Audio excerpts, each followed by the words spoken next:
years. I'm from Northeast Ohio. My wife Andrea is a first grade school teacher, and she is in the teachers union. We have a teacher over here. My grandfather was a steel worker. My great-grandfather was a steel worker. My cousins were steel workers. They were all in the union. I'm a union man from a union community, from a union area of the country. And when I make decisions over the last 17 years, and the decisions that I will make as President of the United States, it will be with the working men and women in America's labor unions in mind with every decision that I make in the White House. I don't know how you guys do this in Iowa, but my grandfather, who worked in a steel mill for 40 years, had turned grocery shopping into an art form. So he would go to one store for the cheese and one store for this and one store for drive around. And so a few years back, he was about, I think, 89 years old. He had gotten hurt. He couldn't really walk around, and it was a snowy winter day in Ohio. And he called me up and said, "Hey, can you take me grocery shopping?" And I said, "Of course, Grandpa, I'll be right down." So I took him and we went on his ritual. And we went to the one grocery store for the cheese because the provolone cheese was on sale. And then we had to go back to the other side of town for the sausage because sausage was on sale. Then I'll never forget we had to go to one of the gas stations to get a 30-pack of Miller High Life in a can for $9.99 because it was on sale. And this went on for an hour and a half to 2 hours. And I said, "Okay, Grandpa," I was a little younger then, not as patient as I am now. I said, "Come on, okay, Grandpa, it's time for lunch." And he said, "We got one more stop." And I said, "Okay, where you want to go?" He said, we got to go back and get whatever. And I said, "Grandpa, there's a grocery store right here." He said, "Yeah, but we got to go to the other one." I said, "Grandpa, seriously, there's the grocery store's right there across the street." He said, "We can't go to that grocery store because the meat cutters are on strike, and we ain't crossing that picket line."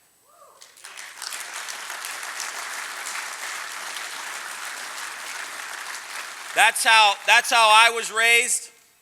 That's how you were raised. And it was about respect. It was about respect for the American worker.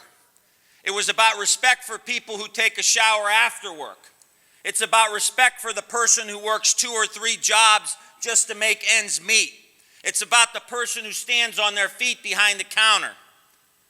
It's about the teacher that comes out of their own pocket to pay for supplies in their own classroom.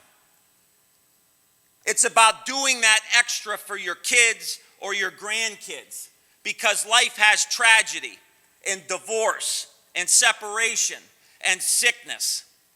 And the contract in the United States for a good portion of the last 100 years was that if you work hard, if you play by the rules, if you do everything right, you're going to get the benefits and the security of a good wage and good health care and a secure retirement.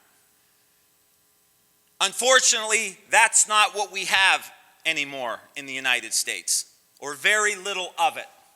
We saw the other day, an article came out that from 1978 until 2018, CEOs' pay increased by 940%. 940%. And workers from 1978 to 2018, 12% increase. That's disgusting. It's vulgar. It's obnoxious what's happened to working class people. And where I come from, we've seen the erosion of manufacturing that used to have plants that had 14,000 people in it, now have barely 1,000. A General Motors plant that used to have 16,000 people. We lost the last 4,000 during the Trump administration. And nothing to go in and replace them. And everyone's asked to fend for themselves. I want to be your president because I know what you're going through. When those factories close, I know who's in them. It's my family. They're my cousins. They're my friends. They're the kids I played football with in high school. And I'm going to go to the mat for you. You look at my record over 17 years. Impeccable labor record. Because I believe in unions, and one of my key policies is going to be to double union membership in the United States of America so we could tilt the balance of power back towards workers in the United States and away from finance. I want us to start building things again. I'm not going to promise I'm going to open the steel mills and the coal mines and the old economy. I want us as Americans to build the new economy. One of the first things I'm going to do is appoint a chief manufacturing officer to help us dominate the manufacturing of the future. There's going to be 10 million electric vehicles made somewhere in the world in the next 10 years. In my administration, I want half of those built in the United States by American workers. I want the batteries built by American workers. I want the charging stations built by American workers. You know who dominates that industry now? China. 50 to 60% of the electric vehicle market. Trump got everyone thinking he's being tough on China. Bullshit. China's cleaning our clock right now. Donald Trump, cleaning our clock. I want us to build solar panels in the United States. You know who dominates that market now? China, 60%. And as Democrats, I'm for the fight for 15. I'm all in. Don't get me wrong. But I'm tired of us just talking about $15 an hour. We need to be the party of $30 an hour jobs, $40 an hour jobs, $50 an hour jobs. What are we settling for? And my chief manufacturing officer make sure we're using the best of the government, best of the private sector, make sure we got all the research, all the tax credits, all the private investment, pushing to say, how do we dominate these industries so that we can get those $30, $40, $50 an hour jobs? We can do this.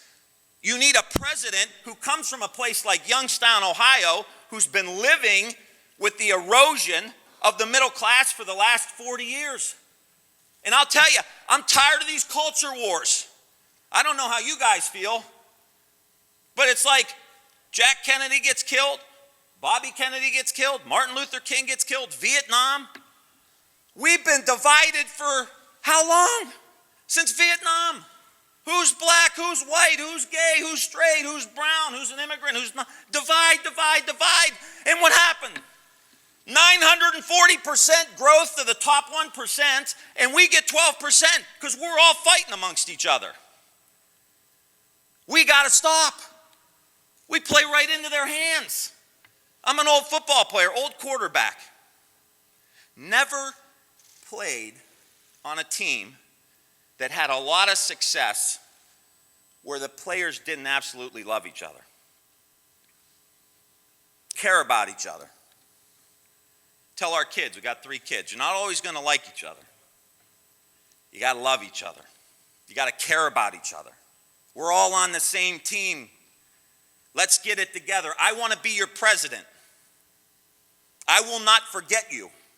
No one's going to have to whisper in my ear when I walk into the Oval Office, don't forget those labor union guys. Remember you gave that speech in Iowa and you told them you were going to be looking out for them? Don't forget them. No one's going to have to tell me that. I'll be in that office for you. And I will pull every lever of power I have for you, for your family, your kids, your circumstances. I will be your president. You could take that to the bank. I want to leave you with one quick story before they give me the hook up here. Got 4 mean dudes up here. 4 union thugs right up here ready to take me off this stage. I want to tell you one quick story. Take me 30 seconds. It's about Muhammad Ali. Some guy walked up to Ali in Kentucky after he was done fighting and said, "Hey, champ, I saw you fight." He says, "Oh, great." He says, "Yeah, I saw you fight a long time ago. Great fight, but you got knocked down in the 3rd round." Champ said, "Wasn't my fight." And the guy said, "No, it was your fight. I never forget it. It was great. I mean, it was a great fight, but you got knocked down in the 3rd round." Champ said, "Wasn't my fight." The guy said, "No, my dad brought me as a kid. It was like that father-son thing. I'll never forget it. Great fight. You got knocked down in the 3rd round." And the champ said, "Wasn't my fight. I ain't never been knocked down. I'm either up or I'm getting up." The American labor movement is never knocked down. You are either up or you are getting up. The workers in the United States of America have never been knocked down. You're either up or you're getting up. The people of this country have never been knocked down. We're either up or we are getting up. And I will tell you that America has never been knocked down. I don't care what they've tried to do to us. We are either up or getting up. I will be your president. Give me a chance. Give me an opportunity. I will knock Trump out of office. I will win Ohio, Wisconsin, Michigan, Pennsylvania, send him back to Mar-a-Lago, and put workers front and center in the United States of America for the first time in 40 years. We're going to do this together, me and you and me, and all the workers of the United States of America. Give me that chance. Give me that opportunity. God bless all of you.